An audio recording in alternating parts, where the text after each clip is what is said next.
Before the first coin flip, before the first kickoff, you just gotta check out the Sideline Sizzle with the youngest sports commentator in American radio. Here's Tristan Blackmon with a Sideline Sizzle. Welcome to another edition of the Sideline Sizzle, brought to you by the City of Conway Parks and Recreation Department. We've got a little news to look at this week, some preseason drama going on as well. Speaking of preseason, we'll also take a look at some of my preseason keys. I'm talking players to look out for, potential starters for 2023, and more. We'll kick things off, of course, with a bit of news coverage. I hate to start off the show on the wrong foot, but news broke just days ago about former Raiders wide receiver and 2020 first-round pick, Henry Ruggs. Ruggs was promptly released from the Raiders following a DUI incident where he killed a woman and her dog in a tragic car accident. Back in May, Ruggs pleaded guilty to one count of DUI resulting in death, along with a count of misdemeanor manslaughter.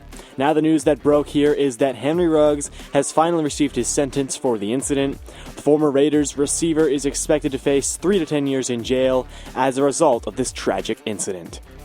Moving on, last week when we covered the AFC South Division and how I thought they'd do in 2023, I mentioned Jonathan Taylor on the Colts. Taylor has been seeking a new contract from the Indianapolis Colts in order to secure his position with the team.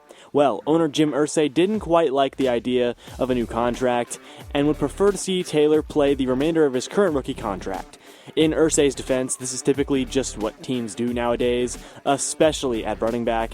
They just want to get the most out of a player for cheap while they still can, which is understandable. What isn't understandable is the state of the running back market, in which top running backs aren't receiving what they deem to be proper pay. I talked about it last week briefly, and I still just do not understand it. I think running backs as good as Jonathan Taylor deserve to get paid. Anyway, Taylor was allegedly threatened. Maybe threatened is a bit too harsh of a word to use there. Taylor was allegedly informed that if he didn't continue on his current contract, he'd be placed on the NFI list. The NFI list translates to non-football injury list and is not somewhere Taylor wants to end up on. It would mean that the Colts ultimately have the power to completely disregard him from the team and sit him out for a season and not pay him while he's on the list. In regards to the NFI list, Irsay said probably one of the wackiest quotes an owner has said all year. He said, quote, "If I die tonight and Jonathan Taylor is out of the league, no one's gonna miss us. The league goes on. We know that. The National Football League rolls on. Doesn't matter who comes and goes, it's a privilege to be a part of it." I'm sorry, what? I really don't know what to think of that quote, but I'd assume it means that Irsay really could care less about this contract situation. Sadly, it looks like Taylor won't be getting the contract security he desires, and inevitably has zero leverage in this entire matter. Well, Taylor had been participating in training camp on the physically unable to perform list, which is basically just another injury list. Now news has surfaced that Taylor will be excused from training camp as he is seeking off-site treatment for his ankle injury that he suffered in January. To me, it looks like an excuse to vacate from the Colts for the time being, and in all honesty, I don't blame him. Following this, the Colts reached out and signed free agent running back Kenyon Drake, and have also been rumored to have met with Kareem Hunt. Even if Taylor does return, this move is understandable as running back Zach Moss suffered a broken arm in training camp. He's expected to miss several weeks of the regular season, and was really the only decent running back the Colts have at the moment outside of Taylor. Many consider Jonathan Taylor to be taking a gamble with this move here, and honestly, I don't blame them for saying that. I definitely think Taylor is putting his value in jeopardy here, as the Colts do not seem to be willing to meet his salary needs quite yet. Speaking of the Colts, running back Kareem Hunt, like I mentioned, had recently met with them. Considering the Jonathan Taylor situation, it would make sense that he would visit with the Colts. Hunt also met with the Saints prior to his Colts meeting, a team that has an interesting running back situation on their hands as well. The Saints' star running back Alvin Kamara isn't worried about his contract. No, he's one of the highest paid running backs on the market right now. Kamara is more than likely worried about the suspension he's been faced with. After brutally attacking a man in Las Vegas, Kamara was sentenced to a 3-game suspension by the NFL. The video footage from the attack is pretty nuts if you ask me. Kamara and a group of men, assuming his friends, attacked a man after he got off of an elevator and Kamara was blocking his way. Supposedly, Kamara swung at the man first after they exchanged a few pushes and shoves, but Kamara is arguing that it was self-defense on his part. Whatever the case may be, the man got totally jumped. The video is pretty graphic as Kamara's friends can be seen just stomping on the man even after he falls unconscious. For Kamara to only receive a 3-game suspension is a little strange, but this incident could have been self-defense, I suppose. What I don't understand is how Kamara can receive a short suspension for nearly killing a man, while other players like Jamison Williams can receive nearly a season-long suspension for merely placing sports bets. Anyway, with Kamara missing a few games, it looks like the Saints want to take the opportunity to sign another running back, and Kareem Hunt could be that guy. On to another running back who has yet to have signed in Dalvin Cook. Where will he land? Well, it's been rumored that Cook is looking to sign with a team like the Buffalo Bills, the Dolphins, and for some reason, even the Jets. Cook even made an appearance at the Jets training camp, met with the team, and did all of that. However, Cook hasn't signed with a team yet. There actually haven't been any contracts handed out or signed quite yet, and I doubt the Jets actually pursue him. While it would be great to unite Cook with the Jets offense and form a sort of super team, I just don't see it happening. The Jets already have their guy in Breece Hall, who was on pace for an incredible rookie season until he suffered an injury. In the event Cook is signed to the team for some reason, he wouldn't even be granted a feature role, which is what Cook wants. Cook would likely be a rotational back rather than someone with a feature running back role. It would certainly bolster the Jets and their run game, but I think Cook needs to find a different team. For whatever reason, the AFC East is still the topic of discussion as many see him joining his brother, James Cook, on the Bills, or joining Tua in the Dolphins.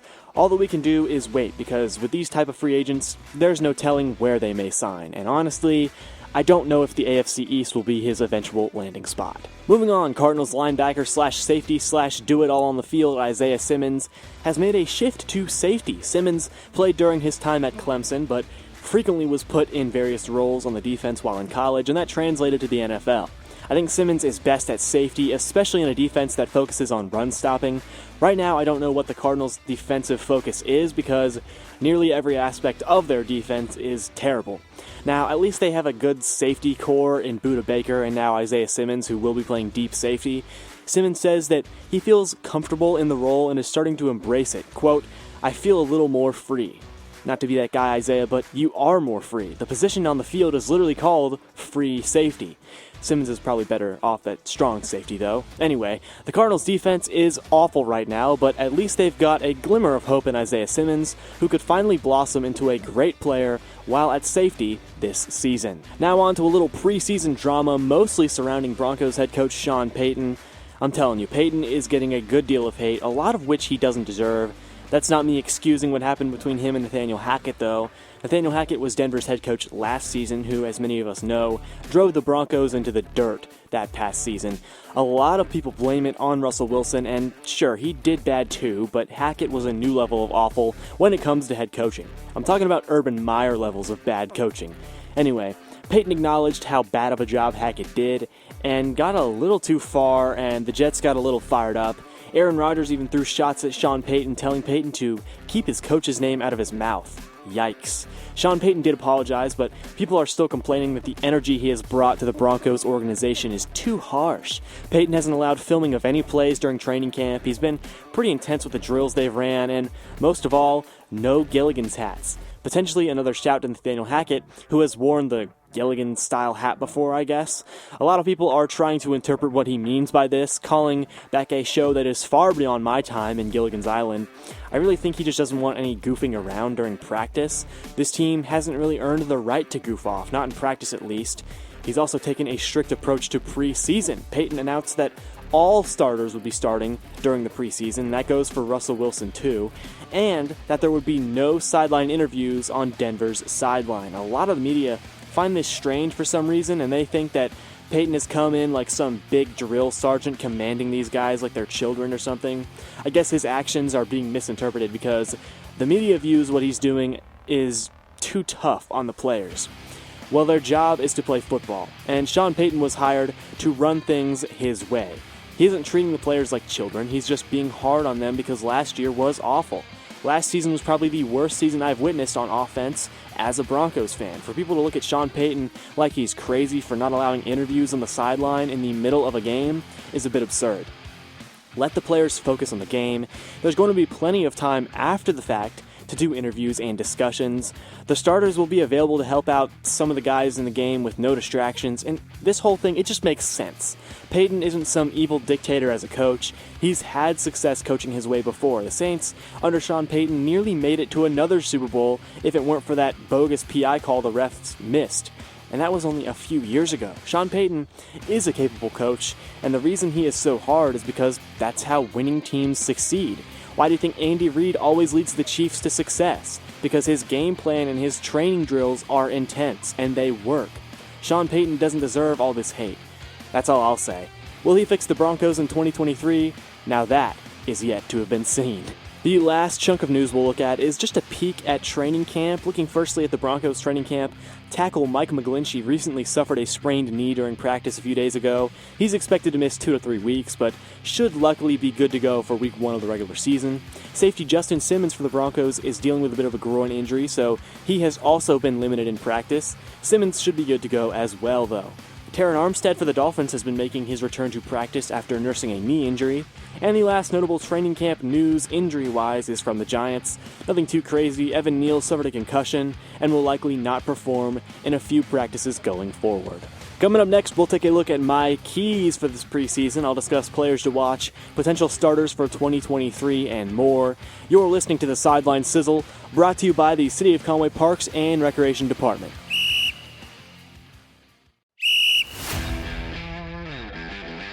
We're talking football. You got a problem with that? This is the Sideline Sizzle. Welcome back to the Sideline Sizzle, brought to you by the City of Conway Parks and Recreation Department. Last segment, we looked at some NFL news, and now we will transition to look at the preseason. I've got some preseason keys, so to speak, for each NFL team and things that you should know regarding your favorite team going forward. Starting our preseason keys with the Arizona Cardinals, a team that doesn't have much to look forward to. As I mentioned in the last segment, Isaiah Simmons is making his transition from linebacker to safety, a position he was very familiar with back in college at Clemson. The Cardinals defense in particular is struggling as of now, which we all expected, and analysts are saying that new head coach Jonathan Gannon, quote, has his work cut out for him in 2023, especially defending the pass. Also, quarterback Kyler Murray still showing no signs of returning to football yet, as he is still dealing with the ACL tear he suffered last season. As of now, there are 4 other quarterbacks that Arizona is looking at in Colt McCoy, rookie quarterback out of Houston Clayton Tune, Jeff Driscoll, and David Blau. They are all receiving first-team reps, and let me just say, the Cardinals' start of the season is not likely to look good. Looking at the Atlanta Falcons training camp, one thing to bear in mind for this Falcons team is their secondary. Over the offseason, they made a trade for former number 3 overall pick Jeff Okudah from the Lions. He's been a solid slot corner for them for some time. Definitely has yet to have blossomed into the type of player that Detroit expected him to. Otherwise, well, they wouldn't have taken him 3rd overall. Now that Okudah is on the Falcons, Atlanta anticipated he could potentially blossom under a new coaching staff and a new team. Okudah's progress will unfortunately be hindered as around a week or 2 ago, Okudah suffered an unfortunate ankle injury.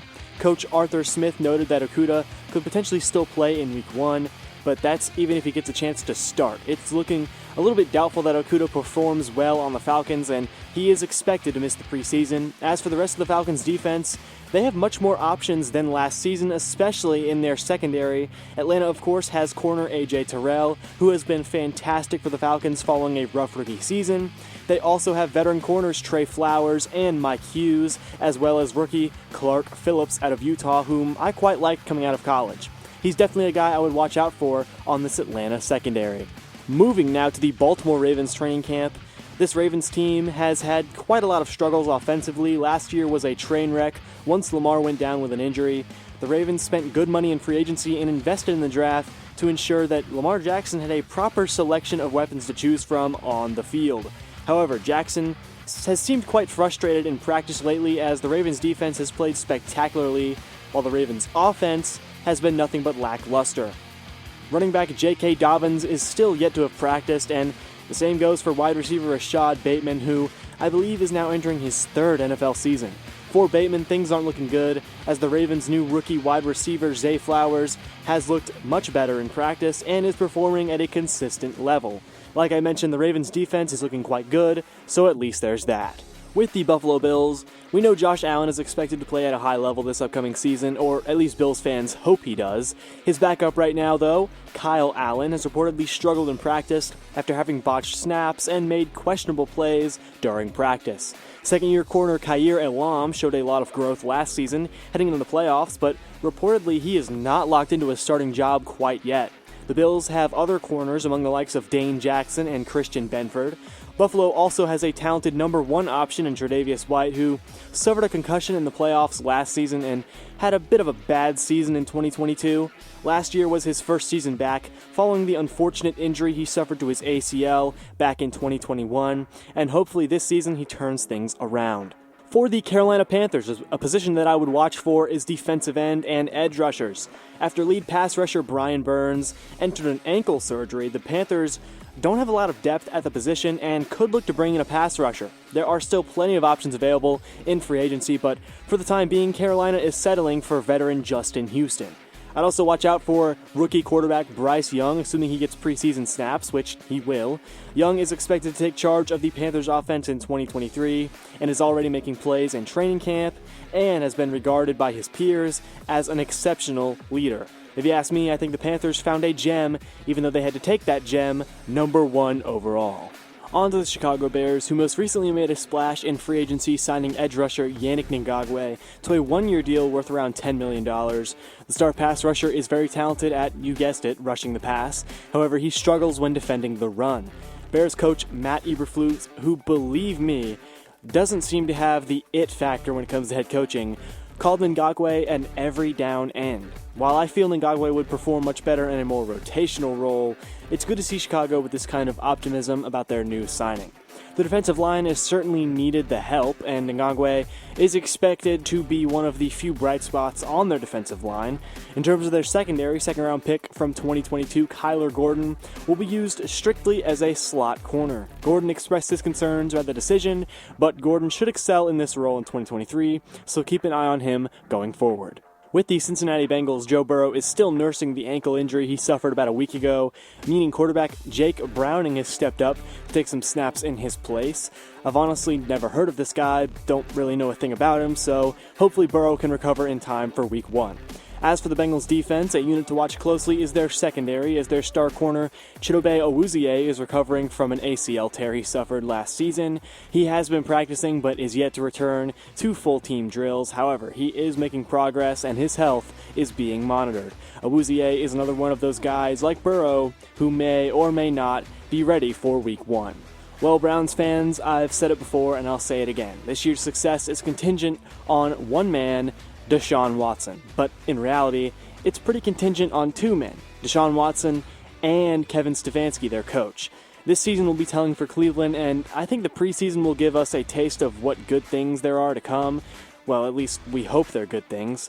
In the Hall of Fame game, which was played last week, we saw sparks of potential with Dorian Thompson-Robinson, and if he truly blossoms, then Deshaun Watson will have even more pressure on him to do well. Right now, Joshua Dobbs is the backup quarterback in Cleveland, and he had an okay time in last year's postseason. However, I think if DTR puts up more impressive preseason performances like he did in the Hall of Fame game, he's likely to overtake Dobbs on the depth chart. The Dallas Cowboys lost Dalton Schultz in free agency this offseason and replaced him in the draft with tight end Luke Schoonmaker.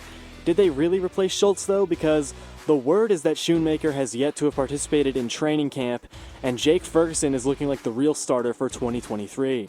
The Dallas Cowboys also made some adjustments to their offensive line, which isn't only important for the preseason, but for the regular season as well. Offensive lineman Tyron Smith has been an elite tackle for Dallas most of his career, but only when he's healthy. After a season where he missed several games last year, Smith has been moved back to left tackle, a position that was occupied by rookie Tyler Smith, who did very well in Tyron's place. Now Tyler Smith will be moved inside to left guard, with Terrence Steele moving out to right tackle. I think this is sort of confusing and could hinder Tyler Smith's growth moving forward. The Denver Broncos, man, they've suffered quite the hit when it comes to injuries. So far, the Broncos have lost Tim Patrick, KJ Hamler, Jonas Griffith, Riley Moss. This list is one of the longest injury lists in the NFL, and of course it goes on. Those are just the notable names that I figured I would mention. With Denver having not one but two receivers out for the foreseeable future, rookie wide receiver Marvin Mims is expected to step up. Mims has done well in practice and is among two other receivers in Marquez Callaway and Kendall Hinton, who could fill that third wide receiver spot on the depth chart. Courtland Sutton, who was rumored to have nearly been traded in the offseason, is looking more and more like he did prior to his ACL tear in 2021. I'm very thankful he didn't end up trading him because Sean Payton thinks he looks fantastic based off of training camp. Payton drew comparisons to Michael Thomas, who Payton coached for a few years in New Orleans, which is definitely a compliment to say the least. Running back Javonte Williams is looking good following his ACL tear early in 2022 and should get some carries this preseason. In fact, Denver is expected to have all of their starters on the field going forward in preseason games. Williams is expected to be ready by week 1, which is great news as Williams was looking at a return as late as midseason. The Detroit Lions are looking poised for a great campaign in 2023. Their linebacking core will likely feature rookie Jack Campbell, along with Alex Anzalone, both of whom have received starting reps in practice. There's also another rookie who's been getting starting reps, and at this point is almost guaranteed to be the starter in Sam Laporta. I was skeptical about the Lions drafting him, but supposedly he has been very impressive in practice and will join Jared Goff in the starting huddle. Get this, rookie Jamar Gibbs is also getting a good deal of snaps, splitting carries with David Montgomery. The rookie fun doesn't stop there, as defensive back Brian Branch is also getting a good number of snaps on defense and could start in the slot this season. The Lions are definitely up there in terms of rookies getting starting reps, and time will tell if this draft class really worked out for them. Detroit also picked up a little bit of a security signing at quarterback in free agency by picking up Teddy Bridgewater. Bridgewater has been a very capable backup, one of the best in the league, and was nearly a starter at several points in his career. Most notably, he started on the Broncos, where he was actually given a starting role and totally blew it. That's okay though, the Lions, they got a great backup. The Packers training camp has gone fairly well, especially considering that left tackle David Bakhtiari and left guard Elton Jenkins are both healthy. The pair have struggled to stay on the field at times in their career and are one of the reasons Green Bay's line has been able to protect Rodgers for so long. Now the two have to adjust to blocking a new quarterback in Jordan Love. So far in training camp, Love has done pretty well, and in the Packers and Bengals joint practice, the Bengals defense were impressed by him. More specifically, the Bengals defense noted his confidence and timing on throws, which is good to hear from a solid defense like Cincinnati's. Receiver Romeo Doubs is making a splash in camp, and following his breakout late last season, Christian Watson has also shown signs of improvement. Texans head coach DeMeco Ryans noted that Derek Stingley has impressed him in practice. Stingley has been a bright spot on a Texans secondary that has struggled in recent years. Since his arrival, Houston's secondary has shown signs of improvement, and DeMeco Ryans is expected to strengthen this defense. For wide receiver Tank Dell, offensive coordinator Bobby Slowick has been impressed with him. Dell reportedly was called an elite separator by Slowick, and with the lack of depth in Houston's receiving core, Dell could be the lead guy in 2023. In terms of how CJ Stroud has done, he's performed pretty well in training camp. However, I managed to catch a glimpse of Stroud in the opening drive of the Texans' preseason opener against New England. He didn't look very good, had a nasty throw that easily got picked off, and he does not look poised at all. Stroud settled into an Ohio State offense with copious weapons, great protection, and a run game to lean on when needed. Stroud doesn't necessarily have these things in Houston. The Texans were bottom of the league in rushing last season.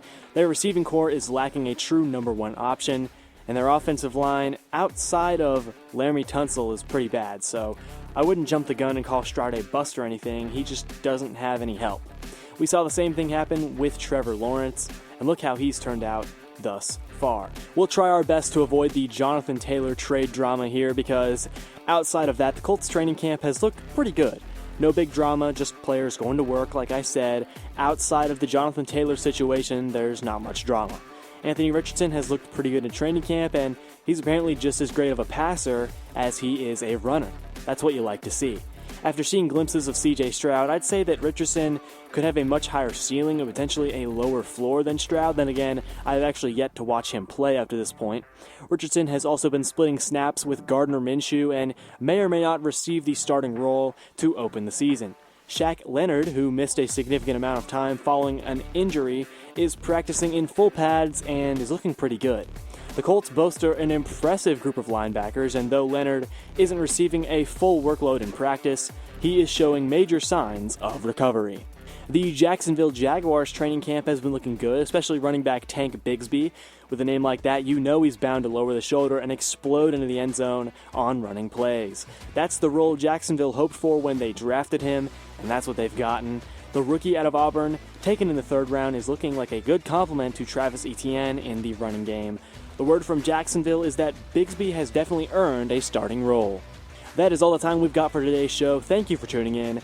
I know we didn't cover every team's preseason keys, so make sure you tune in next week to catch the rest of my thoughts for each team this preseason. Next week, we may even take a closer look at some of the preseason games already played and my thoughts on players and teams up to this point.